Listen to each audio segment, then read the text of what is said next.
I'm Arthur Moats, and I'm here to tell you about my new book, The Moats Theory of Life. If you haven't picked up a copy yet, I strongly encourage you to. This book not only is a fun read, but it's a guide to helping you become a person of impact and inspiration. If you are ready to take the next step to improving not only your life, but those around you as well, go get a copy of The Moats Theory of Life, and it's available at moatstheory.com.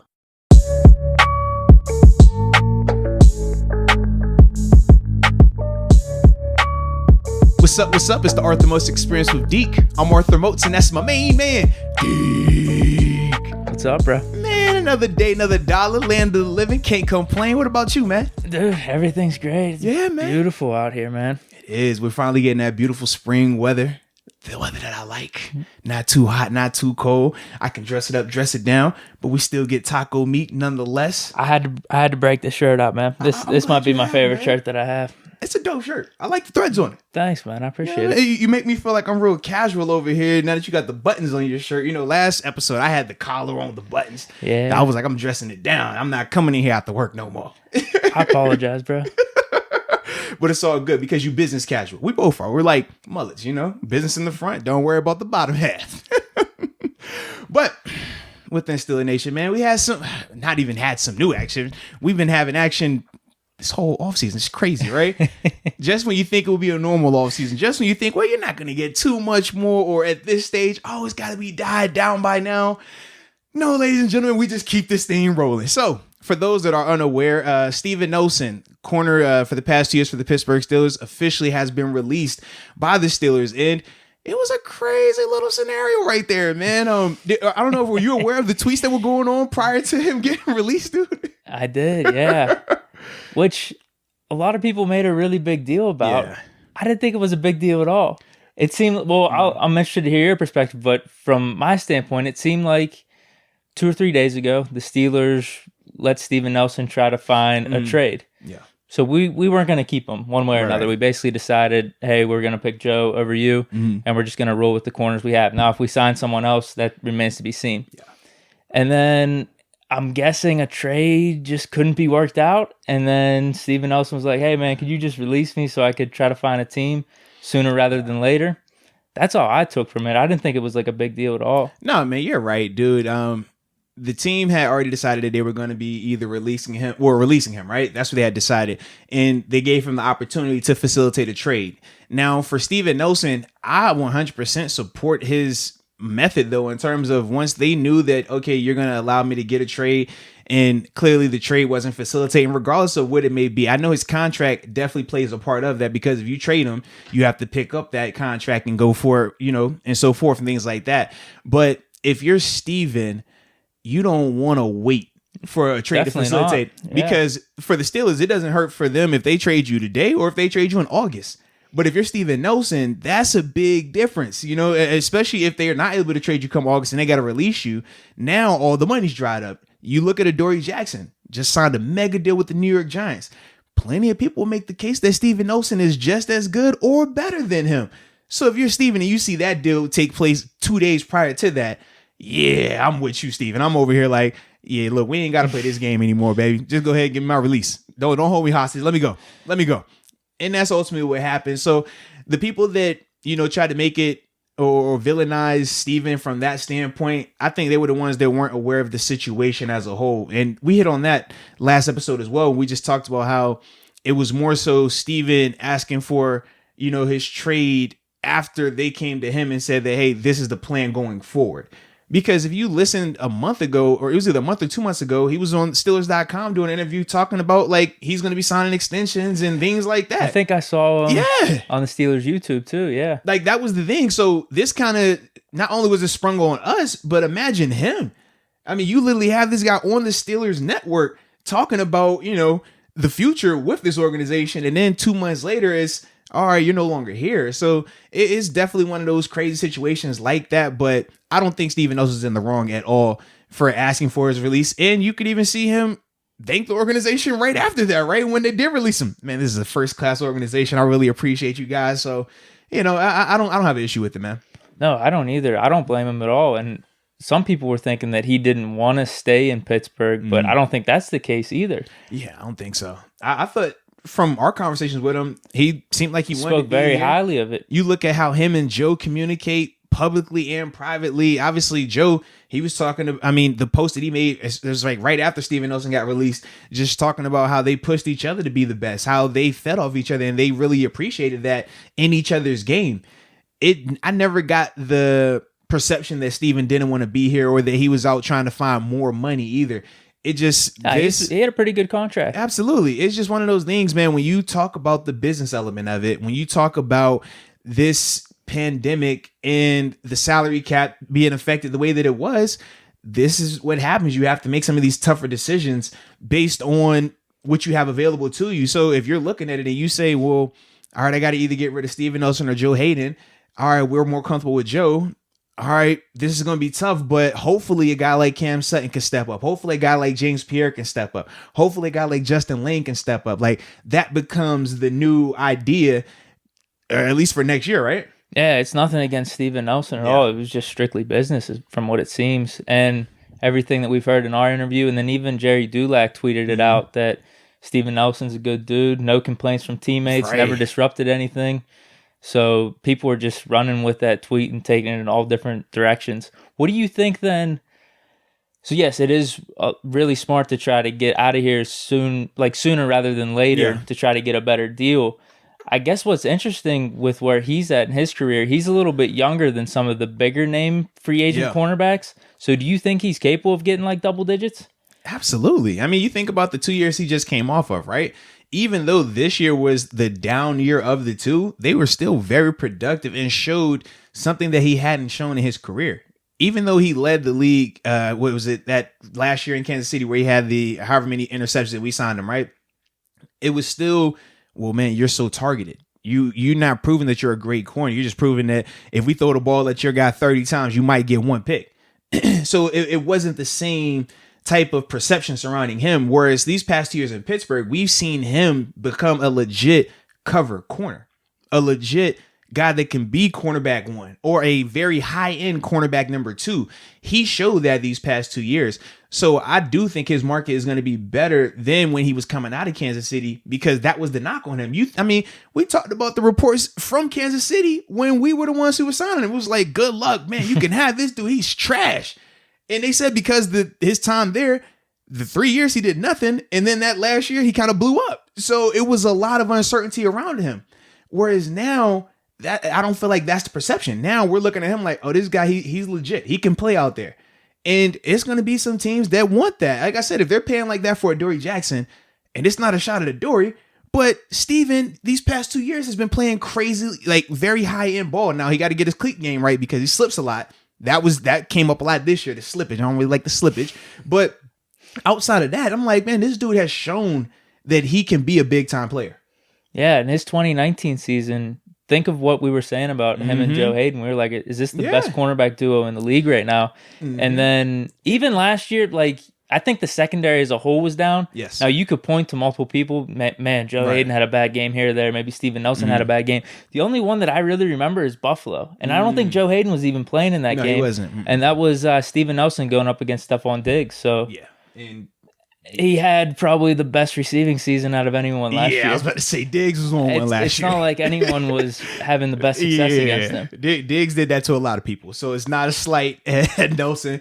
But, man, what was I about to say? It was something about, it was before you had brought up the Diggs thing. It threw my whole train of thought. Oh, my bad. I was like, oh, yeah, you're right, Diggs. 2019. Yeah. Oh, perfect. Yeah, so what we were talking about in 2019, yeah, we talked about this guy in the same breath of Stephon Gilmore, who was the defensive player of the year. We talked about him against a guy like Trey White. Remember, that was the thing. Those stats they were throwing out, I was all about it. They were like, well, look at the numbers. I mean, no touchdowns allowed. Look at the yardage. This is allowed. Look at the, like, they threw all those things out. So to me, I'm just like, a year later, he didn't fall off a cliff. He still was who he was. It was just now because those other guys weren't as, heavily in the conversation of defensive player of the year. I feel like all of the statistics kind of, went out the room. Everything went down a little bit last year. But as a whole, man, I just think that Steven is still going to be able to play some really good ball and is going to get on with I don't know the style of team in terms of his being a contender or not, but I do think he's going to get compensated very nicely, though. Okay. Yeah. Where do we go from here? Cornerback wise. Right. That's the thing, man. Some people believe that the replacement is already here. Some people believe that Cam Sutton is ready to take that next step. If he is, great. And I hope he is. And I do think he will be. But that's only one element of it. Because as the NFL is in 2020, 2021, this time frame, you legit need 3 starting corners. Your cornerback 1, cornerback 2, and your slot corner because of how often you're in sub package ball. So even if Cam Sutton is the guy that's ready to take that step outside, now you're asking yourself, well, is the slot replacement in-house? Where there's James Pierre, Justin Lane.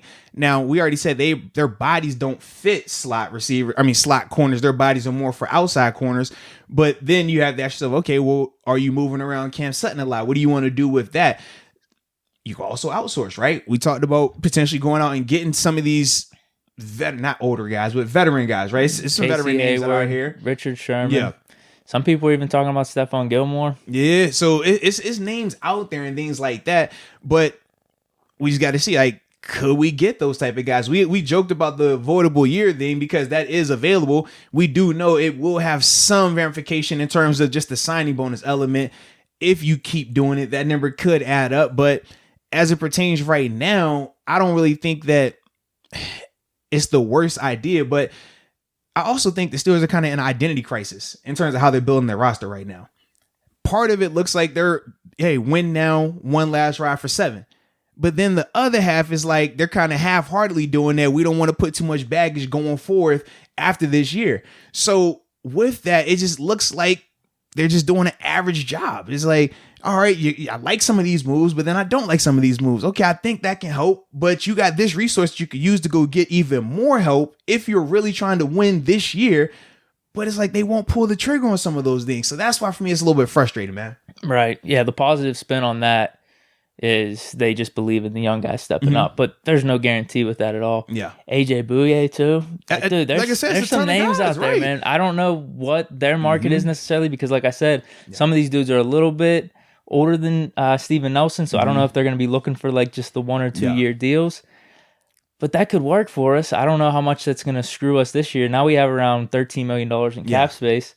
So we could get really creative with who we could bring in right now. No, you could. And a couple of things just right there that it could be beneficial, but it also could hurt, right? We said AJ Bouye, we talked about Sherman and all these other guys. They come in, that's an immediate impact right now. That's immediate upgrade right now.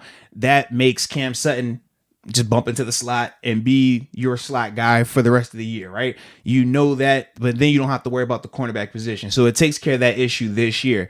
But the flip side is based on how you could do the contract with them. If you're going to get these guys on a 1-year deal, you know you're going to have a couple of $1 million remaining for your draft picks.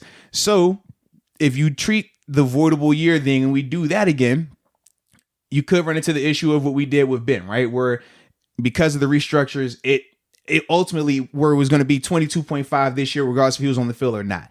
That's the part where you got to be a little bit careful in terms of if we keep going the voidable year route. Because what are those? Those are technically like 4 or 5 year deals. Yeah. So we could have in like 2026, 2025. You see what I mean? Randomly, we have 30 million on the dead cap. Exactly. So even what the hell happened with this? So even though the cap is expected to go up because of the new TV deals, if you have 30 million in baggage from voidable years, you're not getting the $200 million signing bonus. Now you got 170 or not signing bonus. Now you have 170 available from the cap standpoint because you already have 30 million up there from the voidable years that you already did for 1-year deals with people. So you could just see how one side you're like, all right, it can help you right now. But then the other side is it could affect us in the long run. I wonder if they could front load those somehow, where they take a portion of those for next year since we're going to have so much salary cap space, and then you work some of the deals that we're given like TJ Watt and Minka to where those are backloaded. You know what I mean? But once again, if I'm a player, I don't want to backload a contract. Sure. If I'm TJ, that doesn't make a lot of sense for me just because man, the older I get, I'm either, and if you're TJ, I'm looking at, all right, in 3 years after I sign my deal, I'm trying to hit another deal. I'm trying to get that restructure, that extension on it, right? That's the mindset. But if you have it backloaded, you don't get to the big chunk of your paydays. You'll never get there. You know what I mean? And then by the time it is there, well, hey man, your salary, I mean the cap, I just don't know, you know. You were hurt a little bit last year. Yeah, and then before you know it, you're a cap casualty. We don't play that game. I mean, it's great for the organization, and trust me, the organization, that's what they're gonna present to them first, without a doubt.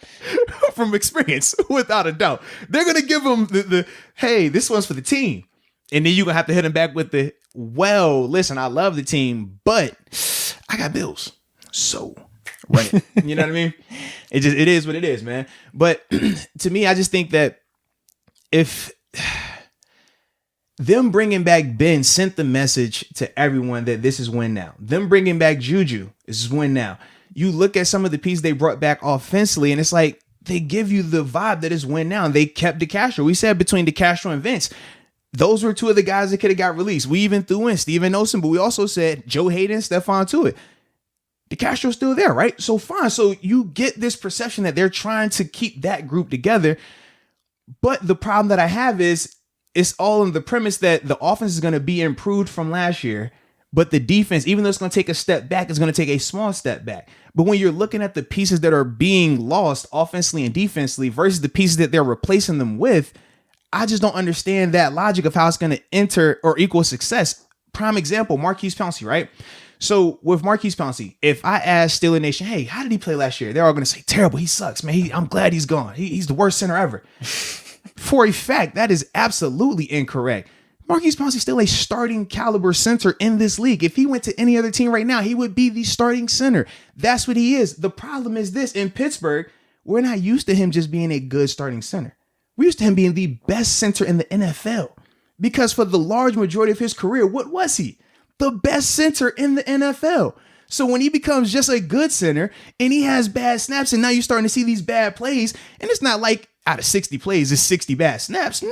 Let's be real. When you really break it down, how many bad plays or how many bad snaps can we reel off top of our head? Remember, we all bring up Cleveland. We all bring up the Rams. Where would it like that's my thing. But perception not equaling reality has people in Steeler Nation feeling that what? Well, we got J.C. Hassan now. We brought back B.J. Finney. Man, that's got to be an upgrade at the center position. It's not, though. And it's not a shot at them. That's definitely fair. Yeah, I don't think it's necessarily an upgrade. Right, but that's the perception that people are spinning it. And that's the thing. I'm just like, I don't see how stripping the offensive line that was already, struggling last year, right? And now you're going to take Pouncey out of it because he retires. So it wasn't like they released him, but he retires, and you haven't done anything to really upgrade that spot. I don't understand how that's going to improve it. Then we talk about left tackle, and now obviously you still have some flexibility because the Zach Banner sign, I still like that in terms of him being here, because if he wins out and he can start, great, you got him for a low cost. If you draft the guy and he gets beat out, well, he's a high-end backup. So either way, you're good there. But I still feel like they have to bring somebody else into that conversation, because otherwise it's like the same thing could be said about Al. Now, granted, Al was never the best left tackle in the league, but for a while, Al was still a he make a Pro Bowl? Right, he had a Pro Bowl in there, and he was still a very good pass blocking left tackle. Now you talk about taking him out of this thing and just, all right, yeah, Zach Banner, I know he's coming off the AC. I know he played right tackle, but you know what? Bump him over there. He'll be all right. I just don't understand why we have this confidence that is always going to work. You know what I mean? Like that's the thing that really has me just unsettled. You know what I mean? With their approach this offseason right now, man. Still moves to be made though. Yeah, I mean, hopefully, man. See what we do in the draft. Yeah. Now we have all this cap space. Maybe it could bump up to $20 million. I don't know what other restructures they could be doing with like Stephon Tuitt and Boswell and stuff. But yeah, I think that there's just hope. I don't know if it's simply just that we're losing pieces. Maybe you're just thinking we get an off season. I know we get the DeCastro back. Now we get Dotson in. You're just hoping it's better than what it was those last 6 or 7 weeks. You know what I mean? But my thing is, where does the premise of hope come from, though? Well, Dotson, and like I said with DeCastro, maybe it was the injuries last year. Maybe he has a bounce back season. But either way, both of those guys were still a part of the equation last year, though. We didn't play Dotson, though. No, but Dotson had starts. Dotson played. I know, but when he was in, I swear we were doing a lot better. Our run game still was non-existent in the back half of the year. He played in, was it the Colts game? He played in that Bengals game. It was the Bengals game when Snell played pretty well. He played in the last game of the year against the Browns as well. Not the wild card one, the Week 17 one. But it was like the run game still was nothing crazy during that time frame. I mean, it was better, but it wasn't crazy. So that's my thing. It's just like you still are having the same pieces, but we're expecting something to be different. You never know with Banner, though. That's what I'm saying. Yeah. I just don't know if it could get much worse than last year. That's my thing. I thought last year was rock bottom. That was my thing. So if you felt like last year was rock bottom, but I'm telling you, you're replacing the guys that were out there with players that aren't as good as those players. You catch my drift? I get it, but I'm just leaning upside with that. I'm leaning upside on the DeCastro. I'm leaning upside with Banner. Maybe he could be better than Villanueva, and I'm leaning upside with Dotson. So we do maybe lose a little bit with Pouncey, but then who knows? You're like, oh, what could JC do next year? This will be, his second year? Yeah. Maybe he improves a little bit. DeCastro, or Pouncey was obviously, at the later stages of his career? What was he, 33, 34? My thing is just an improved JC Hassenauer, an improved BJ Finney. Is that better than what we saw from Pouncey last year? I'm not sure. I personally don't think it will be. Sure. But if we're talking about the line as a whole, maybe which is right. That could be a bit of the downside, but everywhere else, maybe we could see a little bit of an uptick. Where? Everywhere else. Like I said, if DeCastro is better than what he was last year, he returns to old form a little bit. We got Dotson coming in. Zach Banner, that upside play. I need your optimism today. I ain't got it today, man. Dude, are you hurting? What's going on? Nothing. I'm just saying, like, I've had these conversations. I was actually, this would have been yesterday. I was talking again with some of the Steeler beat writers and stuff like that, guys who, like I said, I value their opinion and stuff like that. And we had the conversation of, well, man, we got this extra cap space created now. We know Steven Olsen's released. That's another need potentially, or at least inside linebacker or outside linebacker or running back. I mean, you could pick your poison of which spot, right? And we're like, well, yeah, so you kind of, I mean, we all should be expecting them to make some moves coming up, right? Were they calling for Arthur Moats' return? No, it was the opposite. They were like, don't expect moves right now from the Steelers. Don't expect them to go out here and spend any, crazy money these next couple weeks. And I was like, what you mean? Like, we got holes we need to fix, baby. You don't want to go into the draft like this. And he's just like, that's the vibes they're giving off right now. He's like, really? I don't like that. See, I don't like that either. I don't like that, yeah. Because everything I've said up to this point is saying that just wait and see. We got some more moves to be made. Right.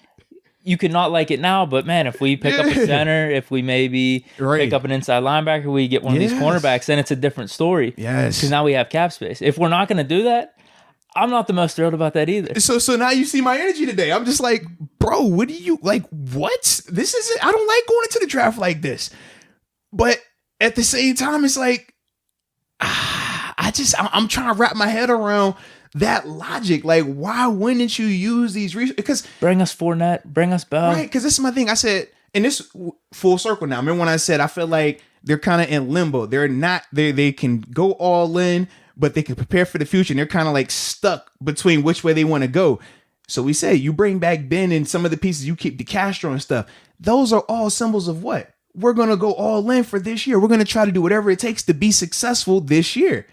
But then on the other hand, when you're looking at the pieces they're losing, but then you look at how they're replacing them. It's not like we're replacing them with better. We're replacing them with the hope of them being better. But on paper and productivity and on tape, we haven't seen them necessarily be better.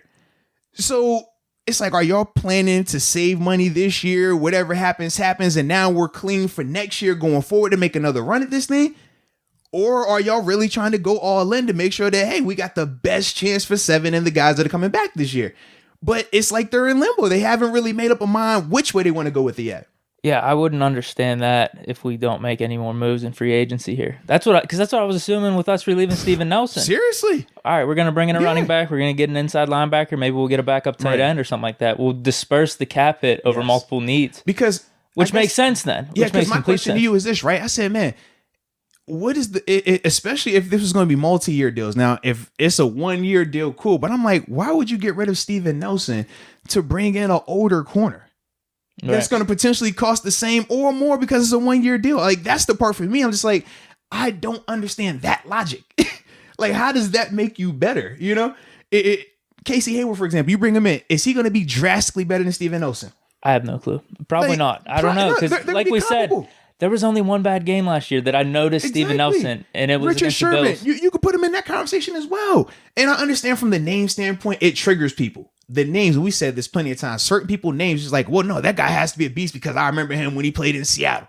It's not the same Richard of then, but he's still a very good player, without a doubt. But if I'm picking between him and Steven Nelson, I'm going to stay with Steven right now, especially with him already being in my system.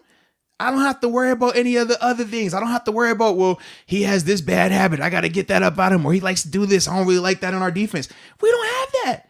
But now you've created another need by making that move. So that's why for me, I'm just like, I don't like this, man. I mean, I understand it, but I don't understand it because I don't understand it if we don't make any more moves. Right. I feel like you got to make more moves. That's where I won't understand it. I assumed with releasing him, now I'm all of a sudden all in on some of these free agent prospects. Right.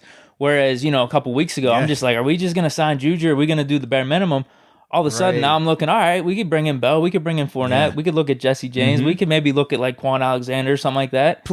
Plenty of options, right? If you're really going on the win now, because we've seen. But if we don't do any of this, I will be a little distraught. Because it's going to look like a team that did two things half-heartedly. They half-heartedly win now. They half-heartedly prepare for the future. And what does that give you? Average. And we don't want that. You think about the Rams, right? Rams are a prime example of a team that decided to go win now.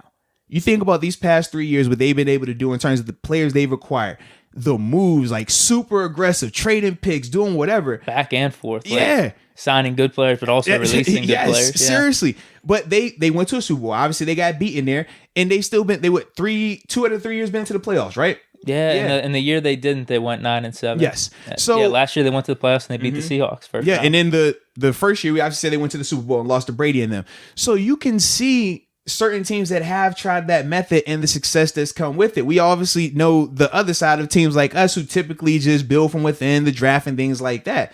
But right now, it's just like, what are we doing? What are we doing?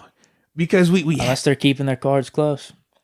Which is fine. But let's see some moves. I'm going to say, you keep your cards as close as you want, as long as you make a move. It don't matter if you got ace joker here. If you just sit here like this, it don't help nobody. And that's what I'm looking at. Just like, all right, we've created some space now. Are we going to do something? We have to, right? You're just not going to be sitting around with $13 million in cap space. Well, because I'm trying to think. With the draft, I want to say it's 2 or 3 million. I want to say it's $2 million for the draft. So you have that. They also, and this is the other thing. So we were breaking down the money. They were saying that the $2 million, it's like $2 to $3 million that they'll allocate for the draft. Then they said that it wasn't undrafted guys, but they said they still like to have like cushion money. So if August happens and we get a Joe Hayden situation, right, where remember he was released late in the year or late during training camp, and we were able to go in there and sign him to a nice deal. They said that they like to keep extra money available if something like that happens. Now, granted, we've only seen them do that. Was Joe Hayden the only one that we saw? Probably. I mean, when we signed Joe Hayden, dude, I couldn't believe it. Bro, I could not believe it. We were in Carolina. I'll never forget this 4th preseason game. We're in Carolina. We see he gets released. We all instantly start talking to Pouncey, Gilbert, anybody that played at Florida with him. We're like, bro, call him up. We need to talk to him now, like ASAP. And then literally it went from joking conversation, these guys hitting him up, to he was in Carolina that night. We said, Lord. So it was you guys. Bro, we was heavy on him. Yo, we got to get him. We need Joe. And then from there, literally gets to the boss man, Coach T. I don't know who said what to who, but for a fact, we are. You guys were the MVP on that signing. We went to our night meeting, started like 7:30. And sure enough, Joe Hayden walks in and I'm like, all right, okay. I like this. And then later he was right. Oh, yeah, we just signed Joe. It was like, dang, waste no time. Because remember, he wasn't released that long before we signed him. We hopped right on it, man. It was really quick. Yeah. And I was just surprised we did that move, because probably 5 or 6 years prior to that, every free agency period, there's like never spend money, 2, 3, 4 studs at cornerback. Mm-hmm. That was always our biggest need. Ike Taylor was really solid, but we needed someone else. Mm-hmm. We never got that guy. Never. Yeah. And then Joe Hayden randomly is available in his prime, and we got him, which was just shocking. And not only that, it was a division guy too. So not only do you make us better, but we hurt the Browns by taking him. Like it was a good situation for us. Which also, I mean, I hate to go back to the full circle element, but you hit on it, right? We always need a corner. We always say we try to draft corners, and the Steelers haven't been the best. We actually have had corners these past 3 or 4 years. But how do we get them? We paid for them. We paid for Joe. We paid for Steven. You finally get your cornerback position taken care of. And then you're like, all right, yeah, you go ahead. We're going to stick with this guy and these 2 guys that we think we evaluated well. But at the same time, like, how many corners have the Steelers drafted that actually have panned out? That's, you know what I mean? Like, what's weird though is that was when we were winning the Super Bowls and going to Super Bowls, when we had Ike Taylor, Brian McFadden, Willie Gay, man. like not the biggest name corners in the league. It is a little bit of a different league now. We did have James Harrison, Lamar Woodley. It was very different. Yes. Lawrence Timmons. It was very some different. Really good linebackers. Yes. And then even the first Super Bowl, Joey Porter. And we're not going to talk about the guys who was up front. I mean, let's be real. Like, right, exactly. It was different. It was a lot different. But also the league was different, right? They don't pass nowhere near as much back then as they do now, right? And the rules are different. The rules are heavily slanted in favor of the offense as well. But I don't know. I don't feel as confident with these younger guys right now, man.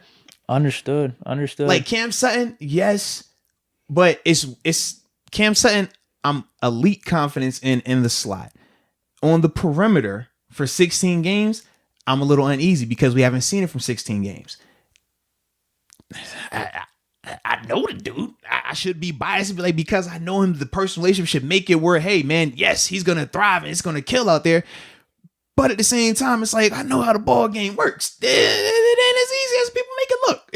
From a personnel standpoint, with how the roster is right now, that wouldn't be optimal, though, putting them outside. Correct. You'd want Pierre Lane on the outside, Sutton in the nickel spot. So either way, that's why I started out by saying you typically want 3 starting caliber corners. Yeah. Because the amount of sub pack. I mean, think about Mike Hilton. Mike Hilton was never the starting corner, but he was always on the field. Yeah, he's 60-70% of the snaps. Easily, easily.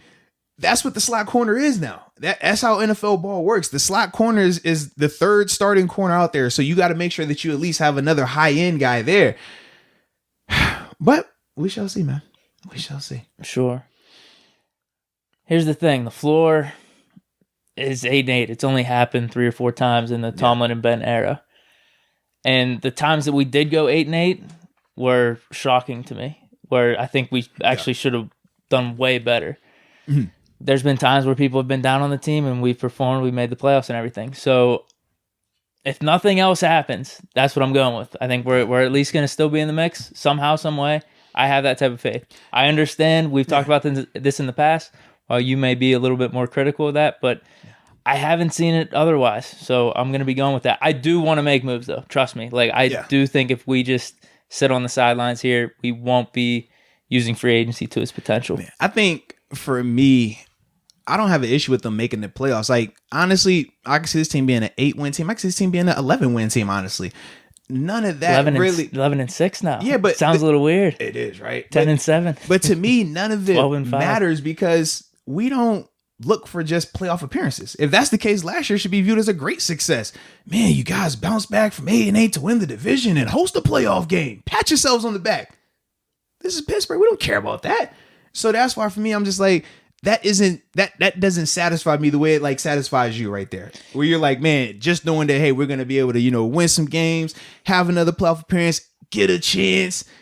That doesn't move my needle, man. Like, my needle is moved when it's like, no, we're legit. It doesn't matter who you line us up against. It doesn't matter the location. We're going to win this. We're the favorite. We got this. But that's how I felt last year. I still felt that way. I think we screwed ourselves in the Browns game. And then if you look at the Browns, they almost beat the Chiefs. If we're saying we were better than the Browns went on the road like that, and they almost beat the Chiefs, who knows? We could have beat the Chiefs still on the road like that. But then the question is, how can you say you're better than the Browns when you got beat by the Browns? I understand that, but I think that was way more on us than the Browns being better than us. But couldn't the Browns say the exact same thing in game 1?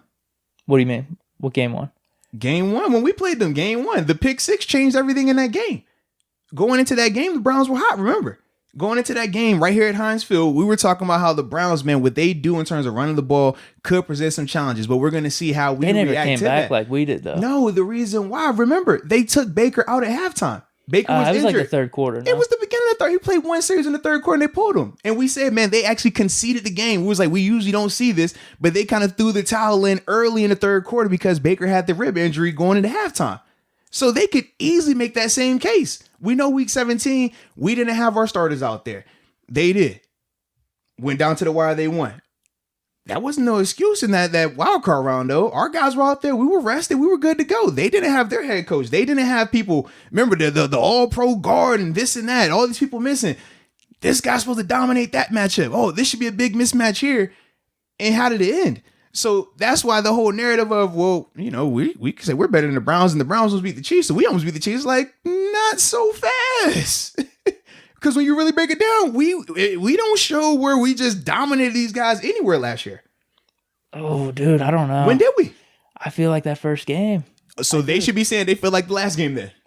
Yeah, but we were right there. I mean, we spotted them 7 points right off the bat with that snap. It would have been a 5-point game in the third quarter. Okay. It would have been a different story. Okay. Maybe not a different story, but who knows? The Browns tighten up a little more. Okay. And I would say this. If the game was closer, the Browns are not taking their foot off the gas when they go up 4 scores.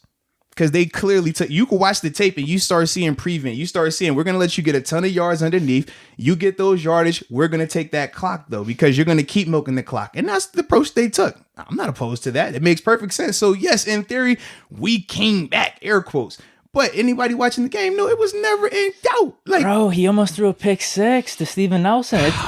It was close, man. So now we're counting almost pick 6 because you know how that other coin goes. I'm just saying we were really playing with house money in that second half, and the Browns almost blew it. They really almost did. If that snap didn't happen in the first half, did they blow it? Yes or no?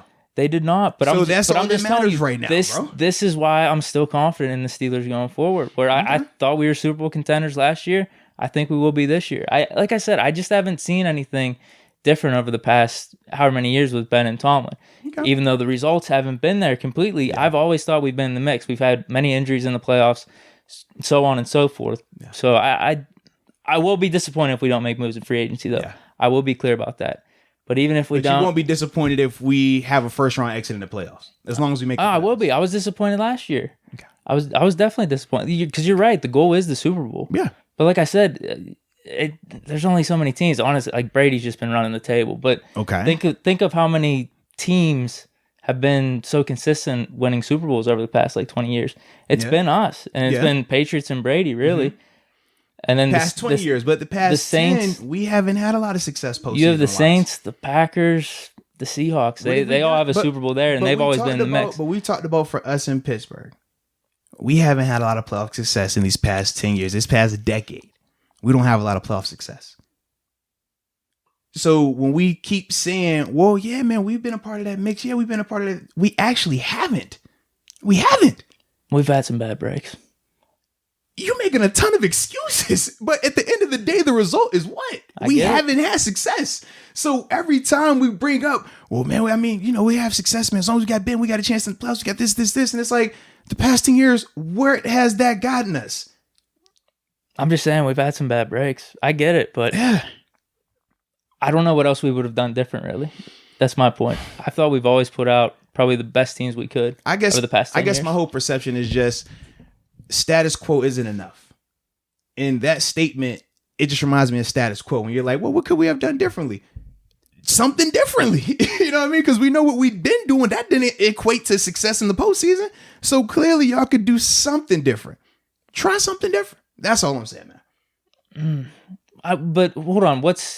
So with this case, though, isn't this different? Because we don't have Bell, we don't have Brown. I don't think it's personnel is different. So that's what I mean. Like, what? I don't think the case is different. I think in terms of, are you talking about just mentality with how they operate? How they're going about constructing this roster. Yes, that's what I'm referring to. Okay. How is this any different? You said, man, they never really spend money like that. We talked about how they never really go out there. No, my thing is it's different from the standpoint we don't have a stud running back. We don't have AB in there. Although our receivers are going to be pretty nice this year. You said as long as you have Ben, it doesn't matter. I agree. That's what I'm saying. I still think we'll be fine. So why is it different then? Huh? So how is it different? So are you talking about just Ben then specifically? I'm just saying in general. What is so different this go around than what we've seen in the past 10 years? I don't know. I'd have to think about that more. So it's a good question. Because my thing is, if we can't figure out what's so different about this year compared to other years, why are we expecting different results? That's the definition of insanity. Doing the same thing over and over, but expecting different results. If anything, I would say we've mixed it up, though, in the past 10 years. We talked about the Joe Hayden signing, the Mike Mitchell, getting Steven Nelson in here, Eric Ebron. I think that's different than what we're used to seeing. If you say so. That's my take. I would have to think about that. That is pretty interesting. What could we say is different about how the Steelers are operating this free agency over the past maybe 10, 15 years or so? Yeah, I just don't see how it's been any different. I just you got the ability to make some, impactful moves. You have the ability. Let's hope they do. Right. That's my thing. I'm like, you have this ability. You have it. It's in you are capable of this, Deke. Like, what did they, come on, man. Call them up, bro. Call them up, man. Here's the moves they need to make. Because if we got $13 million right now. Well, and we didn't even talk about. They brought back Chris Wormley. So does that shore up the interior D line? No. Well, hold on. Fournette.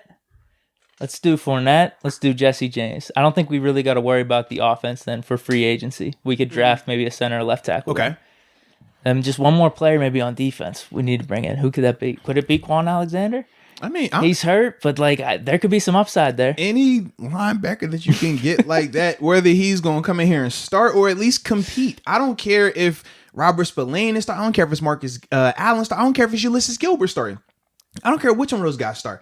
I just want to make sure that they have earned the job and it wasn't given to them. Right now, this is going to be given. Think about when Vince got his starting spot. It wasn't given. He had to scratch claw every day to get that opportunity. Think about even with Shea. Shea had to work. Now, granted, he got the opportunity a little earlier because of LeBeau, but he still was having to grind to keep that thing to go there. Myself, I had to get my opportunity the hard way. Like, I just feel like guys that have had to work harder to get that starting spot, it means more to them. And typically, because they've had to earn it, they had to go through that fire, they play a lot better with there. Versus the guys who, well, just by default, you got to be the starter here. And we don't have anybody that's going to pull you out. So, have at it. Just enjoy yourself. That typically, from my experiences, hasn't breeded the best results. So when I think of this, I'm just like, I feel like you're about to do that again. Just give guys jobs and just hope for the best without them actually having to earn it. Well, it's looking more and more like we might take that linebacker in the first round, like you predicted way back. Right. I didn't think there would be a chance. Dude, I really didn't. But linebacker, bro. But these dudes are studs, though, too. Yeah. Some of these dudes, Zaven Collins, Owusu Koromoa from Notre Dame. I seen they were talking about the cat from Missouri too. Is it Bolt? I don't know where the hell he's came from. Yeah, I don't know if he's bolting up draft boards or what, but I don't remember him being on the list whenever we were doing that mock draft. And then they're saying Parsons, he's going to go in like the top 10 though. Yeah, he's gone. If Parsons available to us at 24, if he's on the board in the teens, you got to trade up and get that dude. Like he's one of those guys. Well, it's a Devin Bush move then. Yeah, but I don't think they'll do. I think he's gone before then. Okay. Yeah. You think he'll be out there? Oh, I don't know, but I just really want to bring in Fournette, dude. If you really sold me on that last time. That's the thing. I still want to do that. We can definitely do it now. Do it, right? That's the thing. You can definitely do that. At this point, too, you could splurge. You could do $5 million. Like I said, it just hurt me when I'm talking to these beat writers and they're like, "Don't expect it." I'm just like, "What? No, what? Wait, no, yes, we need to. Yes, this has to happen. It should." And by doing that, it frees up so much more in the draft. If you're going into the draft where I have to hit on a tackle, I have to hit on a running back, I have to hit on a linebacker, a lot of pressure. I have to hit on a outside linebacker, regardless of if it's depth or starter. Those are 4 spots you have to hit on. Think about on 2 of them in free agency. Think about our best drafts that we've had these past couple of years, right? The TJ, James Conner, Juju, Cam Sutton class, right? 4 guys, all of them either are getting second contracts or have played to their second contract potential, right? But not all 4 of those guys were starter in year 1, right? Not all 4 of those guys were the best of their position in year 1. Not even in year 2.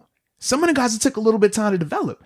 So for me, when I'm thinking of, all right, we just talked about those needs right there that we just listed off, you're putting a lot of faith in rookies that are coming off of pandemic seasons where some of these kids haven't even played a full 10 games this year or 12 games. Some of these dudes play 5 games, 6 games. And now you're like, all right, go out here and play with these grown men. And I need you to be good. Starter good. Not just depth guy good. Starter good. That's where the unease continues to arise.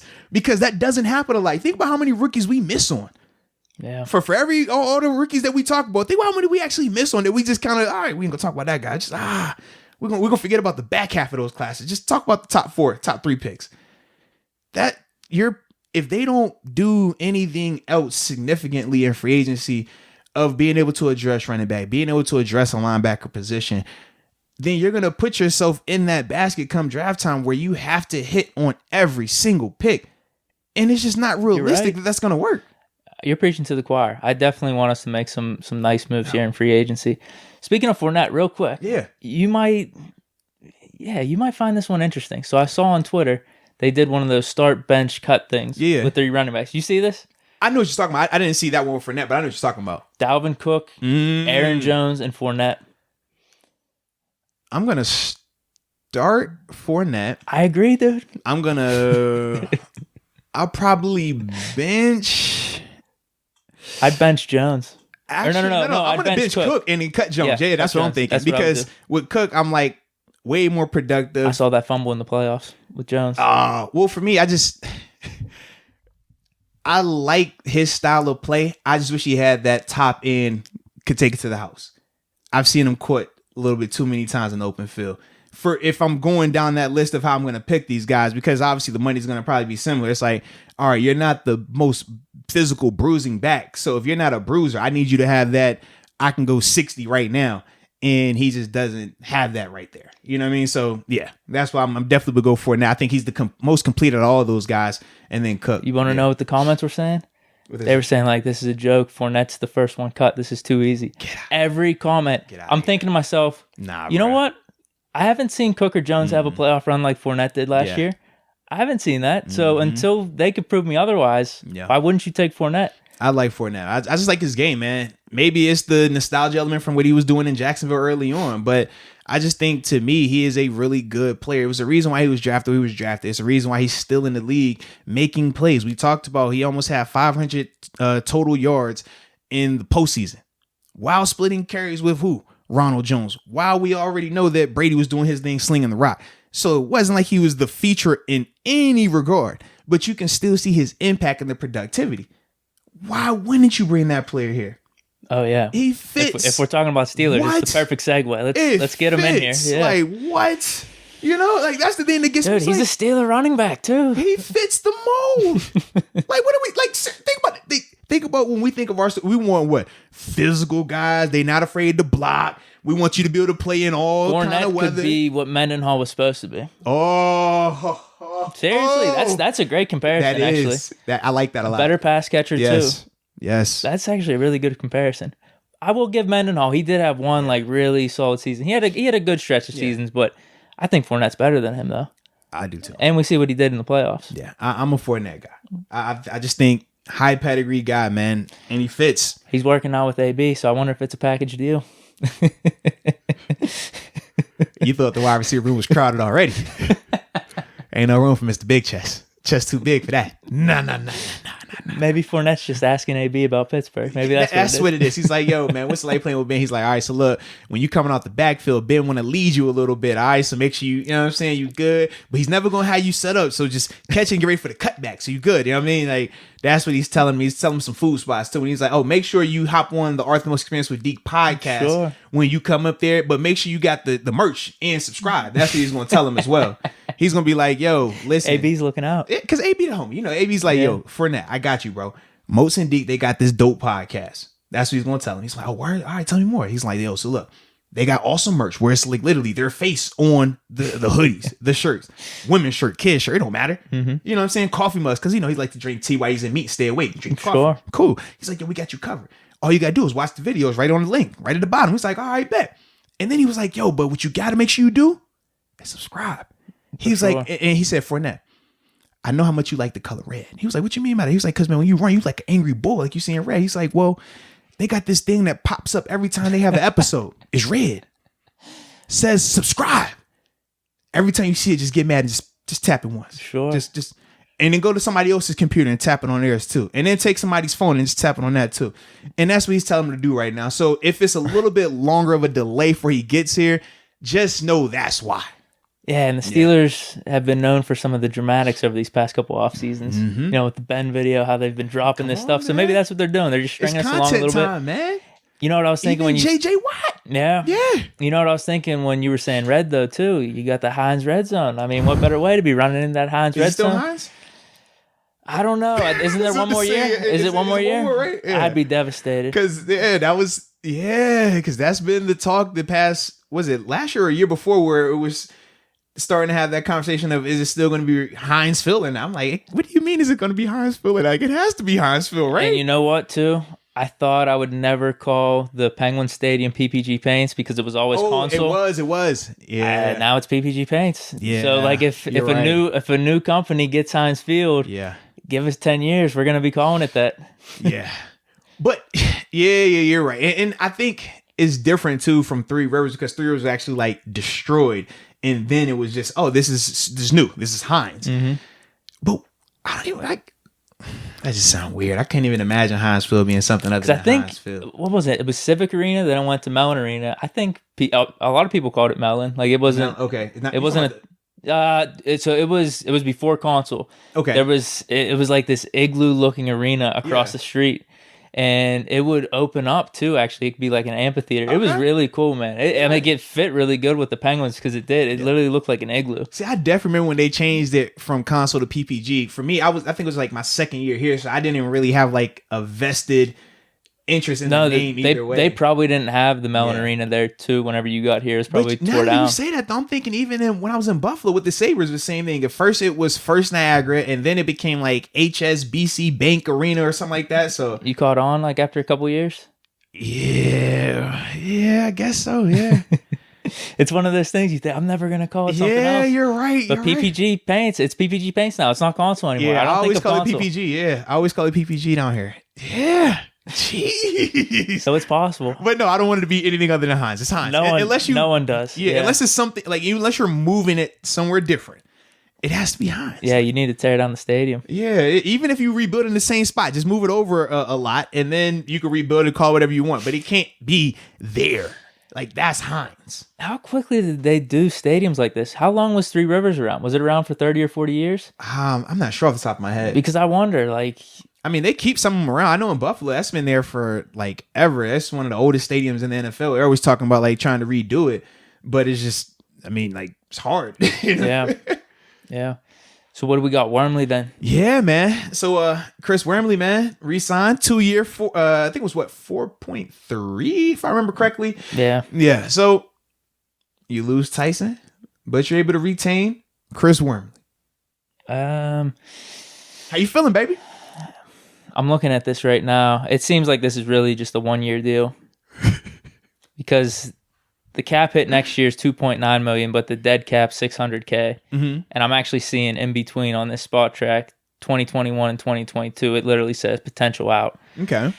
I'm guessing it's only a 1 year deal. Base salary $1 million. I don't know if I'm reading this right. I guess it evens out to around $2 million this year. Yeah, I guess that could have went to Tyson Alualu somehow. Because I don't know how they structure his. I know he got a signing bonus. I think his signing bonus is at 2, and then base salary is 1. So he's going to get 3 something this year. Yeah, either way, it looks like that money could have went to Tyson. I'm not too thrilled about it.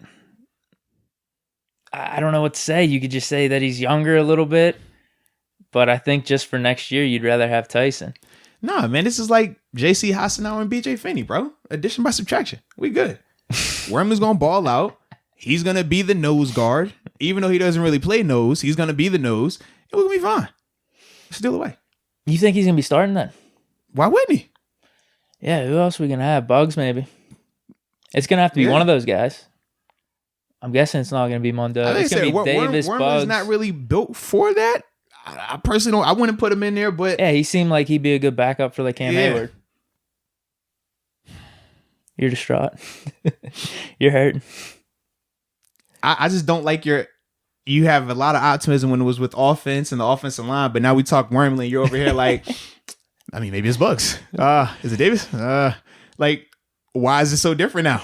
What do you mean? We got arguably I think Bugs could step up. All I'm saying is this, right? Just hear me out for a second. Okay. When it pertains to the offense, your confidence is in Ben, okay? Sure. And it's solely in Ben. But my thing is, in 2021, or even last year in 2020, it's no like guesswork. Ben wasn't the best quarterback in the NFL, okay? He didn't have the best season last year. No. I'm just simply saying he wasn't the best quarterback in the NFL in 2020. You can make the case that TJ Watt was the best defender in the NFL in 2020.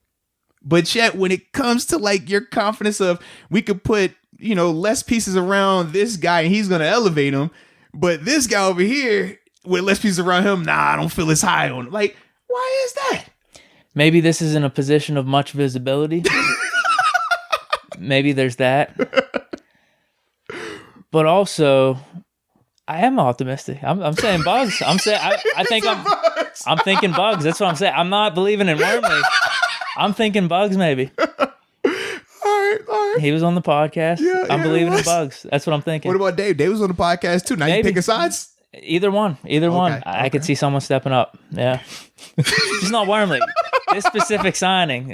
Yeah, I'm not that high. Oh man. See, it's all good. I'm not as high on it, but I'm not even gonna go into, the details of why and things. I'll just leave it as he's a former Raven. So if we had to pick a reason why we would like Bugs or Davis, then that would be the reason why. Sure. Can't trust Baltimore people. A little more upside with Bugs too, I think.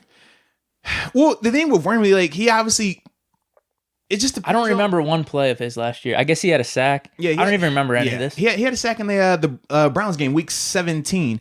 But he's done some good things. I thought at times he played a little bit high. That Ravens game, he definitely was a little bit higher than I would have liked in that first half. Now, obviously, once their O-line got banged up a little bit, it changed. But what do you mean by high? No, like pad level, right? Okay. Like if think about when the ball is snapped, right? Cam Hayward is what, 6'4", 6'5". The guard that Cam goes against is 6'2", 6'3", typically.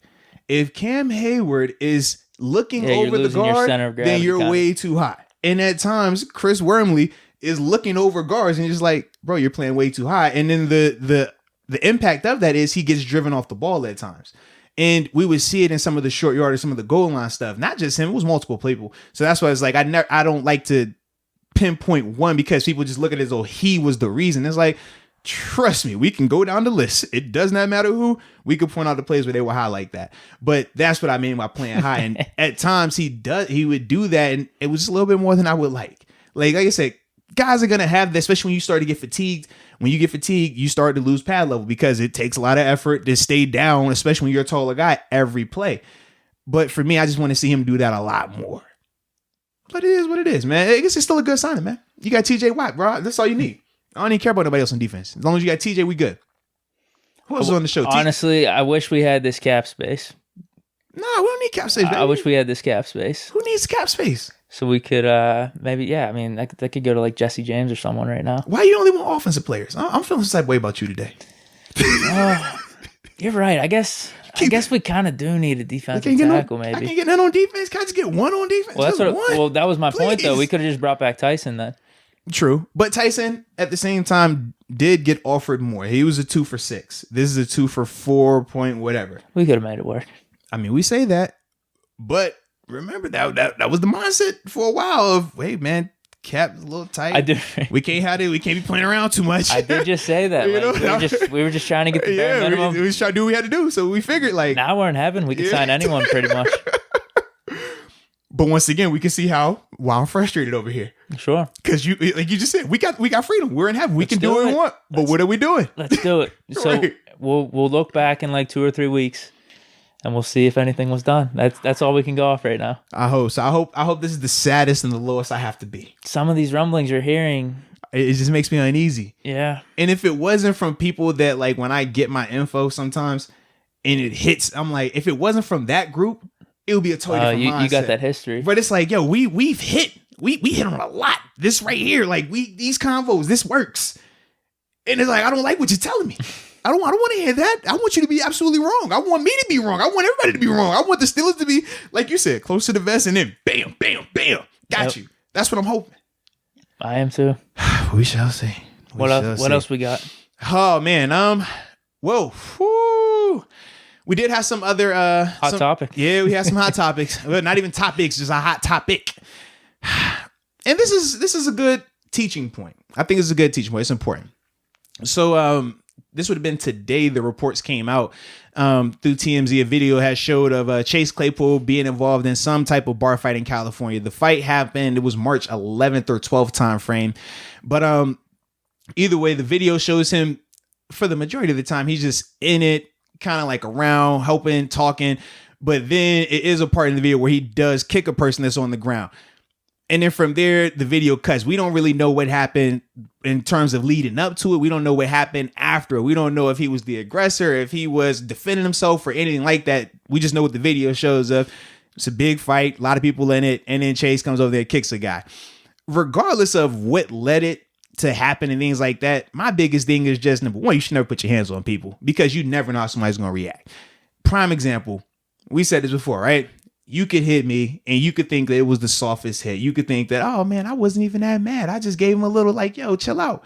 And then I could turn around and say, all right, I'm going to shoot you in the face. And that could be like my response to it. And you could feel like your action was warranted. And I could feel like my reaction was warranted. And you could think that I overreacted, but you could just see how you never know how somebody's going to react. So when you get involved in terms of putting hands on people physically and things like that, how it could go another way. I mean, we're up here and we're going to make it lighthearted, obviously, but it could easily turn left. And not just for him, for other people involved, bystanders and stuff like that. So that was my thing. It's just like, you got to understand who you are right now. You're no longer in college. College, you can fight all you want. Trust me. I fought in college a lot. I ain't gonna lie to you. It was fun. But you can't do that nowadays, man. Especially as a wide receiver for the Pittsburgh Steelers, bro. It comes with a different level of respect. It comes with a different level of responsibility. Things that a lot of times as athletes, we get frustrated about. We're like, man, if I was a regular guy, I wouldn't have to worry about what I said. I wouldn't have to worry about how I respond to people. I wouldn't have to worry about the perception surrounding me. But because you're in this position, it comes with the territory, right, wrong, or indifferent. So with that being the case, if you're Chase, it's like, bro, you got to be able to walk away. I know that those could be your friends. You could be wanting to help them, whatever it is. But it's different because your friends aren't Chase Claypool. Your friends aren't the ones that's in the media right now. You're that one right now. You're the one that could potentially have to deal with discipline from Roger Goodell. And as we know, that's a crapshoot. We never know what he's going to do. So that's my biggest thing with this, man. He just got to be more smart. Yeah, I think what you just said there, it's, I guess, not even just a little bit of words of wisdom to Claypool, but to anyone, really, right? It's the truth, man. But it's funny because we just have such different perspectives with this, where as I see this, I'm like, this is not a big deal at all. And especially like if he's helping his friend, I'm like, dude, I respect that, man. Yeah. Like, because there's that one side of it too, where it's like, man, F the perception, whatever. I'm just going to be here to help my friend. Yeah. Whatever happens afterwards happens. So there's that side of me where I'm just like, I don't care. I think a lot of this stuff just gets to be made too much of a big deal of, which frustrates me. But that goes back to what you said. I mean, you're an NFL player. You got this whole spotlight. And it is unfair. I do think it is unfair because it did seem like his friend was getting his ass kicked and Claypool was there helping. I couldn't even see the full video. You said he kicked him. I didn't really see that, but some people in the comments were saying that. Well, no, I mean, they either way, I just don't see it as a big deal. It's this scuffle after a bar. People are drunk. Shit happens. But in terms of him, for his money, his career, his future, yeah, I'd probably take your advice. Yeah. I mean, it's different because we could easily say, well, what if that was Mr. Rooney?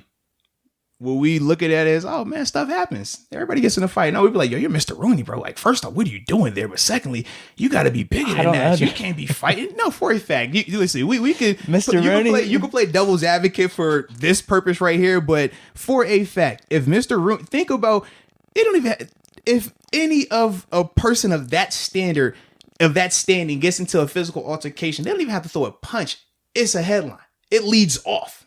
Like, different. So I know you could come in here and be like, oh, what man was trying, man, it'd be kind of funny.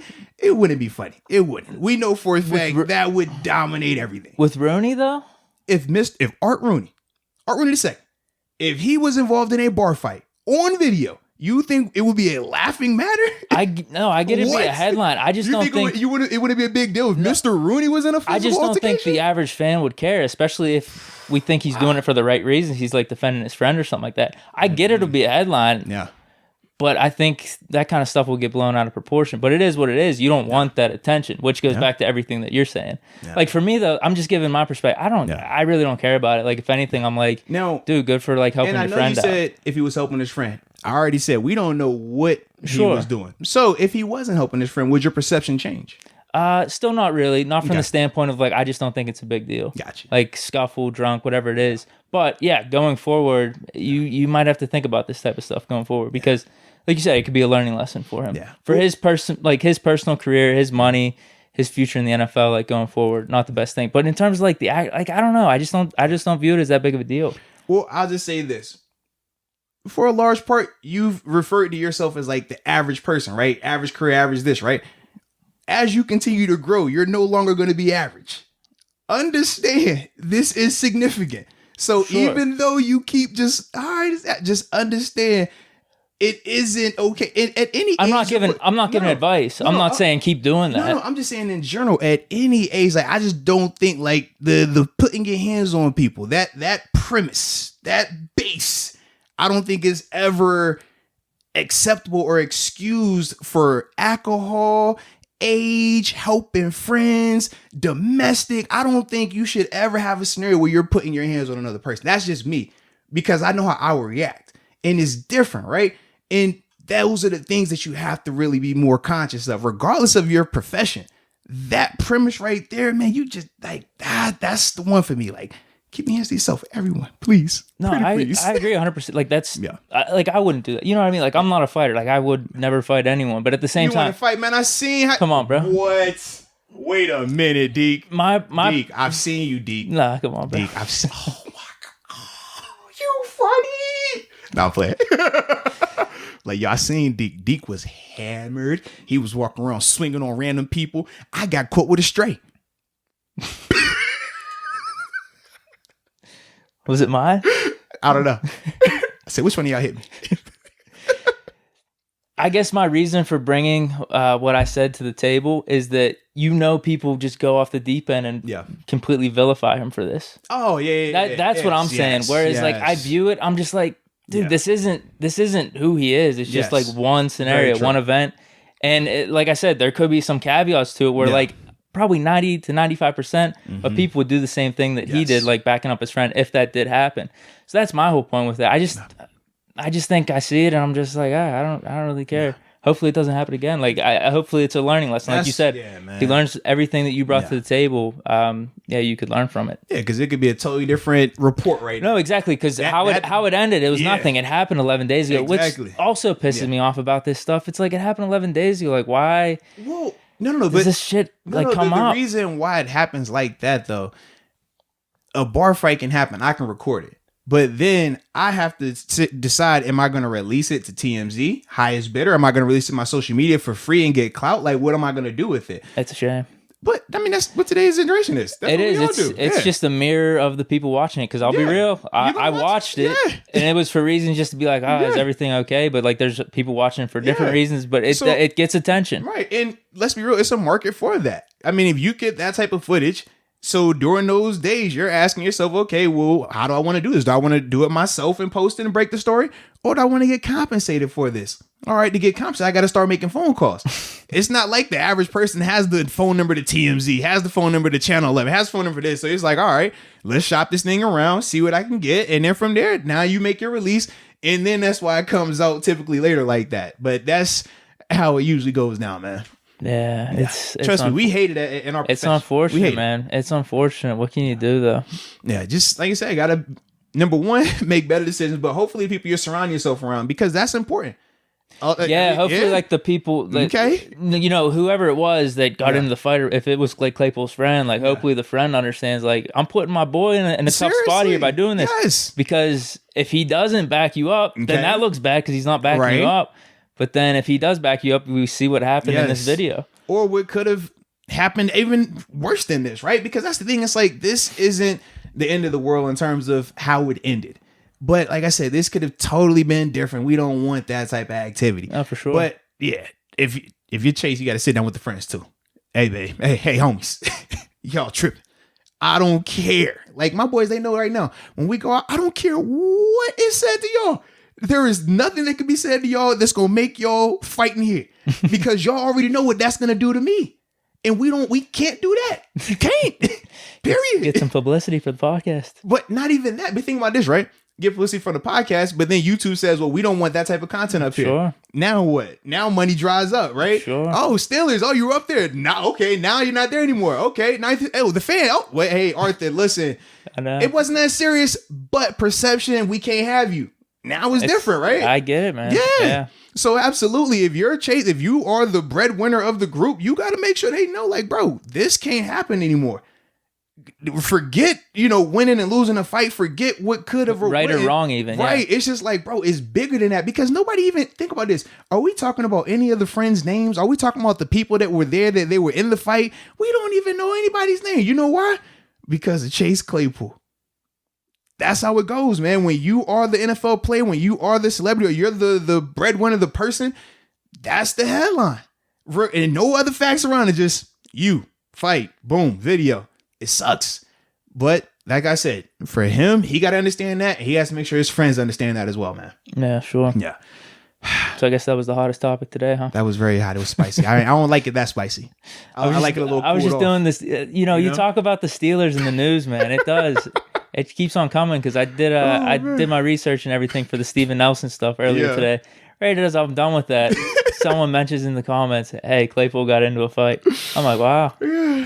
I remember a person once said we're like the Kardashians. That's what they said the Pittsburgh Steelers were. Well, you know what? Like the Kardashians. A lot of drama, a lot of entertainment surrounding them. That person can come back to Pittsburgh. I was about to say, well, I mean, nothing that a little apology couldn't heal up or something like that. I don't even know if apology is warranted. Maybe you just explain yourself a little bit. Just act like it wasn't that big of a deal. Just act like it never happened. Just never acknowledge us. What? Who said? So I said that? Me? Sure. But yes. So, I think we got one more thing though. You want to do it? Are you ready? I'm ready. You know it don't take long. We got to bring back the GOAT conversation. And as you know, the GOAT convos get spicy. They do. Especially when we post them. Whew. All right, hold on. I got to go to... We should be on number... Is it 8 yet? No, we did 8. No, we did 8, that was Aikman. And then Breeze, 9. McNair for 9. McNair. Do we have a 10? That's what we were going to start back up. We'll do 10, 11, 12. That good? Perfect. Let's do it. Okay. Oh, I'm excited. I love when you do the GOAT stuff. Gosh. Okay. It gets me NFL going. players to wear the number, Pro Football Reference. See, I was telling you too, now that we got these new stands and stuff, I don't even have to write these notes down. Come on, man. Hey, listen, if you either get better or you get worse. Okay, so 10's probably going to be crazy. Okay, here we go. Because now you got receivers in the mix. Oh, you do. Yeah, I didn't even think 10's about going to that. be crazy. 10 got tone time in 10, right? Yeah. He got to be in that combo. Yep. Okay, ready? Fran Tarkenton. Okay. Eli Manning. Ooh, Eli. Can't spell elite without Eli. I do think he's a Hall of Famer. That's what they say, though. Trent Green. Oh, yeah. Jim Zorn. I've never seen him play. I know he was a head coach. Steve Bartkowski. I don't even know who that is. Okay. Some of these names I might skip if I don't know who they are. DeAndre Hopkins. D-Hop, yeah. Cordell Stewart. Slash. Ooh, gotta have a little slash. Dude, there's some names. Mark Bolger. I was a Slash fan, too, man. Bolger, all right. Tyreek Hill. Yeah. Chad Pennington. Yeah. Deshaun Jackson. Ooh, D-Jack was nice. God, that's that Philly right there, too, right? That's Philly 10. Oh, yeah. Santonio Holmes. Tone time. Toe tap. Let's go. Emmanuel Sanders. Manny Sanders. Okay, yeah. Olindo Mayer. I guess he was he was a good kicker. 97 to 2012. I remember him. Okay. RG3. Oh. That was no, he wasn't that on. He was 3 in Washington, right? No, he was 10. No, he was 10. He was 10. 3 with the Ravens. Yeah, you're right. Yeah. Okay. So that was Pro Bowl year. Rookie of the year joint. Okay. I like Trubisky. that. You said Trubisky? Yep. Don't say Trubisky. Vince Young. All right, let's see if we got anyone else. Charlie Batch, Lions. Oh, that's when he was giving it off to the Barry and all that other stuff. Yeah. Jimmy G. Brandon Cooks. Dante Moncrief. I like Moncrief. Oh man, I'm glad I'm seeing this name. Martavis Bryant. Oh, what's up with Tay right now, man? Is he instated? Is he back reinstated yet? I mean, if we didn't sign Juju, I'd be putting him in the mix for us to resign him. Why not? We can still bring him back. I mean, that wouldn't hurt if we brought him back. Just a little competition, right? Yeah. Josh Gordon, who was he 10 for? Was that New England? What was or was that Seahawks, maybe? No, what was he in Cleveland? He was 12. Yeah. I think he was 12 in New England, too. I think that might be it. I'm not seeing any other names. Jake Locker's a name, though. That ain't that. Kelly Holcomb, Browns. Dang, I hate Cole this. Beasley. Nah. When was he 10? Was it Dallas? 29? It's saying 2019 to 2019. Did he switch his number or something? Maybe. I would say because in Buffalo, he wasn't. Jerry Jeudy. 10. All right. I think that's about it. I think we're good on these names. Okay. Let me see if there's any rookies. Rookie can't be the go to that number, man. Come on, man. Put some respect on this list. I think we're good, dude. I'm right. not seeing anyone else. Who you rolling with? I have to, dude. It's tough. I got to go with Holmes, man. Okay. I got to go with like Holmes. There's too many memories, man. The Super Bowl 43, the MVP. Yeah. I got to go with Holmes. I'm not opposed to it. I'm stuck between two guys, and both of them played in Pittsburgh. I'm stuck between Tone, Time, and Slash. Oh, wow. Yeah, like when I think of 10, I'm just like, I really think Tone, Time. So that's why I'm probably going to go him. But I know if it wasn't for just the thought of the number, if I'm watching and I see the number 10 in the Steelers, I always think Cordell. Sure. Like that is that, that makes sense. Like if I'm just thinking of Steelers 10, I think Tone, Time. But if I see Steelers no, you're right. 10, I'm always if you see someone with a 10 jersey, I think it's Cordell. Because I mean, especially up in Pittsburgh, those late 90s to early 2000s, the two main jerseys you would see, Cordell and Bettis. Seriously, those dude. were the two jerseys. Yeah. So can I do 1A, 1B? Gosh. I guess so. Well, no, because now I'm going against the rules. I said it's got to be GOAT, so we got to have this one. I think it's just got to be one. I'm going to go Cordell. Give me Slash. Give me, and I love Tone. Tone the guy. You know Tone the homie. Tone came on it's the show. It's tough because, there's different reasons to pick it. Yeah. Because with me, Holmes, like, dude, I'm in high school. This is like my heyday, my Steeler fanhood. Big Ben's, and, I got to go with Holmes, man. The Super Bowl 43, the MVP, the catch. I didn't watch Holmes like that because I already told you I wasn't the Steeler fan growing up. So I know the catch, but it doesn't have the same significance to me. Now it's more so my personal relationship with Tone that like weighs a lot heavier than me thinking of him as number 10. Because when I think of Tone, I think of the Super Bowl catch, but then I think of him with the Jets. Oh, wow. Yeah, in terms of how like everything played out down there. That's like, for me, that's what I think of. Even Plax is another guy like that. I think of Plax a little bit here, but I think of him mainly with the Giants. Yeah, I actually, he did have a good run with us here with Pittsburgh, but I remember him more with the Giants at this point because whenever I really started to get in, he was on his way out. Like I saw his first season or two. It wasn't his first season or two with Pittsburgh, but the first season or two that I saw, it was like Ben's rookie year and the year before that with Maddox. And then he was out with the Giants after that. And like most of his prime was with the Giants. He won the Super Bowl. So yeah, you're right. I think he's more of a Giant than a Steeler, unfortunately. Yeah. But once a Steeler, always a Steeler. And he was on the Steeler crew, so that's got to count for something. Like man. that's a badass jersey to have. Plexiglass. Like he was awesome, man. Well, that's from the crib. So that's really? Yeah, 7-5 hometown. Absolutely. Green run, baby. Yes. Dog. See, my secondary memories of Holmes obviously don't have to do with the Jets, but like he had that Super Bowl catch, like that playoff run. He was crazy. Like the San Diego Chargers game. Yeah. That first playoff game, like he went off. He had a punt return, just went completely crazy. But then also his rookie season, we were 7-8, and the Bengals needed to win the last game of the season versus us to get into the playoffs. We take the game to overtime, and I think it was the first play in it was like one of those Tebow plays against us where like Ben passed to, it's either Ben passed it to him or he returned a punt to the house to knock the Bengals out of the playoffs his rookie season. So that's like another thing. Yeah. He's doing it like that. See, I got to go back and watch more. He's got some really electric plays throughout even like the regular season. Like I remember the one night, I'm going way too much down memory lane, but the Big Ben Monday night game, he had like 5 touchdowns in the first half. Holmes went off in that game. Yeah, dude. There's just some good moments with Holmes. So I got to go with Holmes.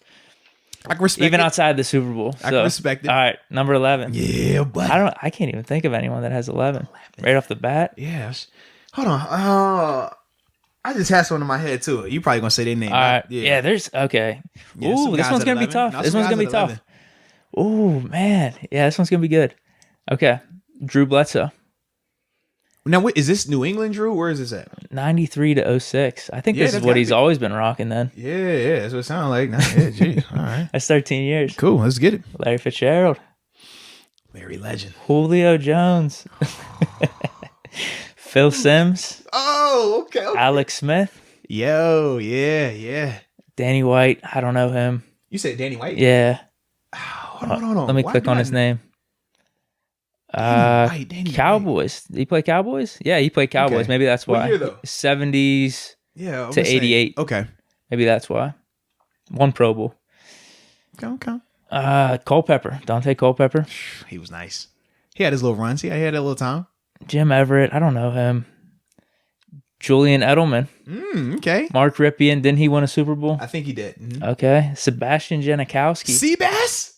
Look at Seabass. Oh, I like Are you going to go another kicker? No, but he got the janky. You know I like a little Carson Wentz. Roy Williams. Yo, like the receiver, Detroit Lions, right? Yeah. Yep. He was supposed to be that dude, too. See, now we have Cole Beasley 11 here. I don't know why he was in 10. Yeah. This actually has him 2012 to 2021. Yes, that's what I remember. Maybe there's another 11. Cole Beasley. Yeah, I don't remember him being 10. Okay. Tony Eason, that name sounds familiar. Okay. I don't know him. Marvin Jones. Okay. Brandon LaFell. That's a blast from the yeah. past. Not really much in the NFL, but I remember that name. he had a good run with LSU. Absolutely. Robbie Anderson. Mm-hmm. Deshaun Jackson, 11. I guess that was with Washington, maybe. Or was that Tampa? 2014 to 18. Maybe it was both. Yeah. Devontae Parker. Mm-hmm. I'm not seeing many other names. AJ Brown. That's a good one. I mean, we know the answer already. Mike Wallace. That wasn't with the Steelers, though. That must have been Dolphins. We know the answer to this. Let me see if I can find anyone else. I think Mike Sims Walker. Oh, Terrell Pryor. But yeah, these I don't think we're pretty down on this list here. So if they were bigger names, it was only for like a season or two. Yeah. Okay, go ahead. Who you got? I know who I'm at. Dude, You need time to think? Yeah, I do.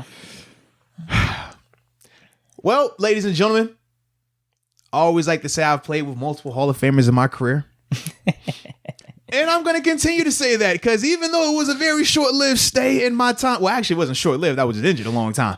But either way, my time out there in Arizona, I had the luxury, I had the pleasure to play with another Hall of Famer, future Hall of Famer in this regard. And that is Larry Legend. Yes, ladies and gentlemen, Larry Fitzgerald is the answer for the GOAT for number 11. I agree, dude, because he has those ties with Pitt. He was a monster at Pitt. Like, he made it cool to not celebrate. Like, so just give you the backstory. Like, for me, I told you, like, I was a big diehard Cowboys fan. And then I remember Randy Moss rookie year, he absolutely destroys us on Thanksgiving, goes crazy. Mm-hmm. But the whole time in the game, they're talking about how, man, it's this other young guy that's coming up. The ball boy. They say he's the ball boy for Chris Carter and Randy Moss. He just go gets the ball, but he's learning. It's Scott Larry. And I'm just like, with the ugly face mask at Pitt, the dress hanging out, and he just catches everything and just, here, you take the ball. You didn't like those face masks. Those were those Revolution helmets. The reason I didn't, because when I was playing with I kept like splitting the front of it. So I was like, I hate the helmet. Yeah. Okay. So that's why I was like, anytime I see the Revolution, I'm like, trash helmet. I hate that joint. Yeah. But that's what I kept thinking. And he made it cool. Like, it was cool to see him catch touchdown. He's going to run to the referee. Catch touchdown, go to the referee. And he still does. I mean, now think about he made a top 10 highlight because he spiked the ball. I think it was a year or two ago. It was like the first time that they ever seen him like go crazy and like spike the ball. I was like, whoa. Like, but I like that's Larry. It's Larry Legend. And he's an awesome dude off the field. You know what he's done in terms of the community, his impact. So yeah, without a doubt, Larry. Not Alex Smith, dude. Come on, he almost died. Well, I thought Alex, but this is the problem. Going full circle, right? I love the new Alex Smith, right? The redemption story, man, what he's able to overcome. But that's not my first. You know, I'm just messing with you. That's not my first introduction to Alex Smith. You want to know my first introduction to Alex Smith? Was he on the 49ers? He was on the 49ers. This would have been my second year in the league because me and my wife, we had just got married. Fly her out. We playing in San Fran, so her mom's there, brother's there, like fam's there. Because it's a big deal. It's like my first time being able to actually like meet some of them in person. Because obviously East Coast, West Coast, stuff like that. Alex Smith's the quarterback. Now I'm making my second start. It's my second or third start at this point at inside linebacker, and I'm feeling. So he was young too. Yeah, but I'm feeling pretty confident. We had just got done beating Cleveland, where they had I think Trent Richardson might have been the running back. It might have been like that first year for him there, but we had just got done beating him. I felt great. I'm like, yo, I feel nice. Like we out here on the West Coast, let's get it. And Alex Smith, Frank Gore, Vernon Davis. They had a good little squad out let's there. see. Colin Kaepernick, because that's when he would come in for the zone read. Crabtree. I forgot they had two monsters on their offensive line as well. Yeah, they proceeded to beat the heck out of us. And I just remember every time lining up across from Alex Smith, and I'm just like, I don't like how you look right now. Like, I'm just so angry at the fact that every time you call a play, it just seems to work. And every time y'all throw it past, it seems to be a touchdown. Every time y'all run the ball, it seems to be a 20-yard game. And we know what the defense looked like as well. Sure. So I couldn't even. So usually I go with this, right? When I seek comfort, it's like, all right, if we're losing in a game, I say, well, at least I'm going to be the best 55 out here. Or that year, I was like, I'm 52, so I'm going to be the best 52. I couldn't say that because who was the guy at 52 for the Niners in 2010, 11, 12, and the guy that I would actually study and watch his tape? I would try to shuffle like him. I'm just like, God, I ain't even got that today. And then I was like, well, I'll be the second best. And I'm like, oh, they got NaVorro Bowman. All right, don't worry about that either. Oh, gosh.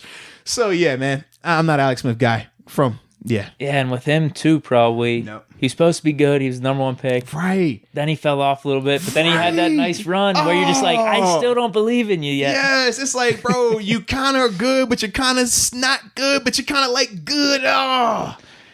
Yeah, so I do. That's why he can't be my go-to 11. I kind of want to go with Julio just because I would take Julio over Fitz.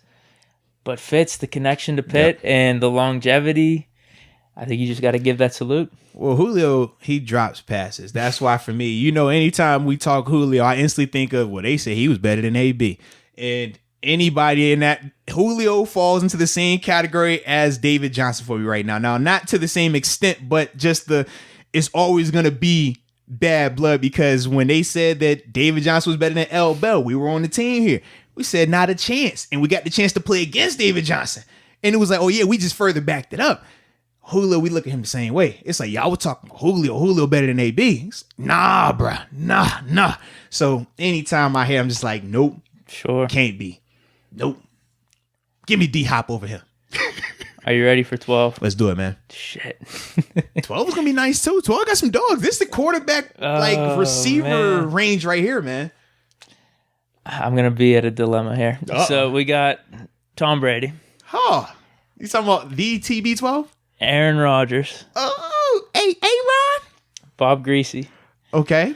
Yeah, Greasy was straight, yeah. Terry Bradshaw. Yeah, the OG TB12. Jim Kelly. Oh, man, let's go, Buffalo. Roger Staubach. Oh, my gosh. Shout out to Dallas. We them boys. Let's go. Joe Namath. God, Broadway Joe. Okay, let's go. Ken Stabler. God, all right, let's go. Jeez. Randall Cunningham. Oh, my gosh. Ran like Randall Cunningham with his. Okay, let's get it. Rich Gannon. Had a little bit of a run with Oakland. Bro, how many? 12 We're not is done. Crazy. Marquise Colston. Colston was nice. Andrew Luck. Retired too soon. We might be done with this. God. I don't know if we need to go on anymore. Dude, you know the names you just named? Trent Dilfer. Percy Harvin. Shout out to Percy. Josh McCown. Okay. Allen Robinson. Okay. Yeah, it's getting a little thin now. A little thin. Yeah, I don't know. I think we're good. Josh Gordon. I don't know if we need to. I'm just gonna look for some names. These are nice names. Yeah, I don't know if we need anyone else. We can delay it. It's okay. We can delay it. You can just keep naming names. No, I'm down at the bottom of the list right now. Oh, well, are you going back and forth here? Not at all. Back and forth? No, not at all. This is the easy one. This is probably the easiest number we've had. 12, just like 18. It's simple. It's certain numbers. I get it. You just know. It's like, bro, are we serious here? Hate him, love him, whatever. It's TB12. The TB12. Tom Brady. Like, what? Come on, man. Listen. Not only is he the GOAT of that number, I mean, this is the GOAT football player. That man, we talk about the steal away. We got 6 of them things. My man holding up like, what's good? By myself, what's good? 2 organizations, what's good? Oh, and I did it in a pandemic. Oh, what's good? No offseason. I don't care. What's good? Yeah, man. Yeah. This ain't no dilemma for me, baby. Nah. So I'm with you because I agree with you, Tom Brady. But should we do a game within the game here? I mean, if you want to. Any game that involves Tom Brady, more than likely it's going to involve him winning. No, I'm saying he wins a lot. I think we could have a lot of fun with the social vid with this. I want it. I'm with it. Okay. So yeah. I'm gonna say because here's what I'm gonna say. Okay. I already said Tom Brady. This is for the YouTube crowd. You guys are on the inside. I obviously want Tom Brady. You know how much I've talked very positively of Tom Brady before. If only Tom Brady and Ben could share the same number just to see. Oh man, I'd go Ben still. I'm just telling you right now. Oh my god. These people on my Twitch streams, dude, they've been grilling me, man. They've been grilling me. They're really trying to get me saying some other stuff, but I'm sticking with Ben, man. I'm sticking with Ben. Here's what I'm gonna do though for the TikTok video. Oh, here we go. This is what's gonna get people riled up. I'm gonna say Terry Bradshaw. I'm gonna say Tom Brady cheated. That's it. Okay, so I'm gonna. What you got for 12 then, man? What do I have for 12? I got to go with TB12. The TB12, right? That's right. Okay. Y'all hear the man right here. The TB12. Terry Bradshaw. Tom Brady cheated. So that'll be it. That'll be perfect. What? People are gonna be going off, dude. That's just be crazy. But so here's what I'm thinking too. The YouTube crowd, like, I don't know. They kind of get the inside stuff. Yeah, they get the inside stuff. But like now I'm just trolling the TikTok. I love it. People are gonna go crazy. I agree with you though, Tom Brady. I'm glad we don't want to core right there. But that is going. They're gonna kill you. They are gonna kill you. That's gonna be hilarious. They're gonna kill you though. I love it. Should we go 13 or we go with 12? Let's go one more number. Okay. We'll end it on 13. I think 13 is easy. And 13 is like a good luck number too, man. I think 13 is gonna be easy, just right off the bat. Yeah, this. I don't need. Oh, we got a couple names. All right. We got a couple names, but I think 13 is easy. It depends on who you're talking to, though. Okay. Dan Marino. Okay. Don Maynard. Mm-hmm. I recognize that name. He was I did too. Yeah. He was big time Jets receiver, like way back. Okay. Kurt Warner. Ooh. T.Y. Hilton. Okay. Mike Evans. Keenan Allen. The only problem, I like those guys, but I just feel like they need more on it. You know what I mean? Michael Thomas. Yeah, like Odell. They need 10 years. 10 years, then I think it's a different convo with them. Mike Vanderjack. Kelvin Benjamin. 13, low key got some people though. James Washington. Shout out to James Washington, baby. You told us this. I knew it was gonna be an easy answer. I knew James Washington was in there. Let's go. And hey, bro, listen. I guess the media work gets him in this conversation a little bit. Nate, the homie gotta get Nate some love, man. I think he might have had a 1,000-yard season in there. Yeah, he played with Megatron. That gotta count for something. Yeah. Josh Gordon is in the mix again too. He had a 13. What team was he? 13. God. I think he was with the Browns. I think he went from 13 to 12, maybe. Okay, and then 12 to 12, and then what was he? I think he was 10 with the Seahawks. 10 with the Seahawks. All right. I think we're good on this number, though. I think we're good. So we're going James Washington? I can't do it. The Steelers. You want to do it for the TikTok crowd, this one? No, I'm good on that one. I'm good. Oh, I ain't playing that. Nah, man. I know what I want. I know who my 13 is. But I do got a question, though. Because obviously, with my 13, it comes down to two people. I know where I'm going. But one has the hardware, one doesn't. One has just crazy astronomical seasons, numbers, statistics, yards that, I mean, he was putting up, looks like he's playing in our generation when he was playing back when that wasn't even nowhere near the energy of offenses back then. But how do you view these dudes? Like, because I know some people, they will solely say that Kurt Warner's the better guy because he has the ring, because of what he was able to do later on. And with Dan, they're like, well, he can never win the big one. But I'm just like, if you watch these dudes, like, how can you say that Dan isn't the best dude at the word 13? Like, Dan is an animal. You see the numbers he put up, he's an animal. Yeah. He's filthy. Yeah, Marino was before my time, 99, so I never really got to see him play. But from everyone, just even watching the highlights, his release has been one of the best of all times. It's beautiful. It's Dan. Yeah. I'm disappointed the Steelers didn't take him in that 83 draft. Looking back on that, it's just crazy because that was... I don't know. I can't remember if Bradshaw was retired or not, but it was like... I don't know. I think he was. Yeah, because I definitely know they passed on him. He was there, and he was like the number one prospect going into a senior season, but then he had a down senior season, which he dropped a little bit. But it might be one of those things like with James Conner. He has always said that it was better for him to get out of Pittsburgh and just get out of that bubble. But man... To go from like Bradshaw, Marino to Big Ben somehow, some way. How crazy would that have been, bro? That would have been nuts. I mean, the Packers kind of did something similar with Favre to Rodgers. They just need to find that next guy. They're working on it, man. I mean, Jordan Love could be the guy. I mean, that's no different than what they did with Rodgers, right? In terms of when they took him, let him sit. So Colts, they did Manning luck, but then that streak's over now. I'm trying to think who else got a streak like that. The Broncos, they didn't go. They went. Who did they go after Elway? They had a little drop before Manning got out there. Jake the Snake, Plummer. Yeah. And then Cutler for like a couple seasons. It was weird.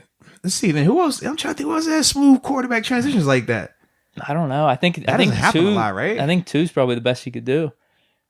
Yeah, has anyone been? Maybe the Cowboys? Did the Cowboys ever run Staubach to someone? I don't. Didn't they have someone before Staubach? Don Meredith, but I don't know if he won any so Super far Bowls. Before me, yeah. You know why I say that? Because randomly, it was one of those days, Saturday, you just waking up, they had this NFL Films thing on Don Meredith. It was like the unknown Cowboys quarterback that kind of gets left behind just because he didn't win a Super Bowl. People talk Starbuck and then from there, Aikman is always the next like very prevalent one. But we know surrounding Aikman, like it was down. It was very down. I might have to think about this a little bit, but it's looking like only 2, like in terms of consecutive quarterbesque where you got franchise guys. Favre to Rodgers. New England haven't because I don't really view Bledsoe wasn't on that level. No. Bledsoe was a good quarterback. He was never in that conversation. Yeah, Luck and Peyton, I don't know, because I would consider Luck better than Bledsoe. Yeah. Like if he would have stuck through it, like that's the he would have been a 15. So early, he would have been a 15-year quarterback. Yeah, those are the only 2 I'm thinking of right now. Jeez, I don't know though. That's interesting. It is. So who you picking for 13? With all that being said, I'm going Marino. Even though I like Warner, I like his story. Him overcoming the adversity, the story of him being a grocery bagger turned Super Bowl quarterback. And let's be real, the greatest show on turf, dude, it was nasty. Like that was, like I told you, those are like my big time football years of me being able to like really understand and seeing them doing the celebrations, the bot. I remember with my homies for a fact, we're in practice, and if we did anything, and we do our celebration so I always think of Kurt Warner in that same vein. Marshall Faulk is another guy. Like any of those skilled players from that time with that offense, man, it's just like, but it all started with Kurt Warner. But I'm still going Marino. Yeah, I'm going Marino too. Yeah. It's just 13 Marino. Like that was the first thing that came to mind.